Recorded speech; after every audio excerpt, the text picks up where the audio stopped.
এক সময় এক দরিদ্র কৃষক ছিলেন। তার নাম ছিল আহম্মদ। তিনি অত্যন্ত নম্র, দয়ালু এবং আল্লাহ ভীরু ছিলেন। আহম্মদ তার সামান্য জমিতে চাষ করতেন, কিন্তু ফলন খুব কম হতো। একদিন প্রচণ্ড গরমের দিনে তিনি তার জমিতে কাজ করছিলেন। তার খুব তৃষ্ণা পেল। হঠাৎ তিনি দেখতে পেলেন রাস্তার ধারে একটি ছোট্ট ঝর্ণা। ঝর্ণার জল ছিল খুবই ঠান্ডা ও মিষ্টি। আহম্মদ দ্রুত ঝর্ণার কাছে গেলেন। জল পান করার সময় তিনি দেখলেন ঝর্ণার পাশে একটি ছোট্ট পিপিলিকা জল থেকে উঠে আসতে চেষ্টা করছে, কিন্তু বারবার পিছলে যাচ্ছে। আহম্মদ পিপিলিকাটিকে দেখে ভাবলেন, এই ছোট্ট প্রাণীটিরও জীবন আছে, জল না পেলে এটি মারা যাবে। তিনি তার হাতটি আলতো করে জলের কাছে নিয়ে গেলেন।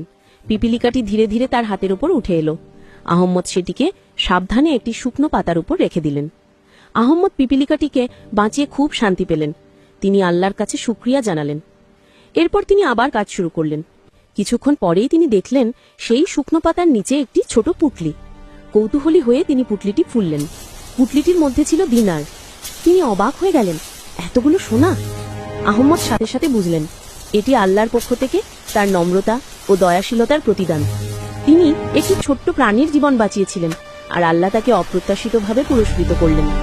আহম্মদ সেই সোনা দিয়ে তার পরিবারের জন্য খাবার ও ভালো ঘর তৈরি করলেন, কিন্তু তিনি কখনো তার নম্রতা ও আল্লাহর প্রতি কৃতজ্ঞতা ভোলেননি।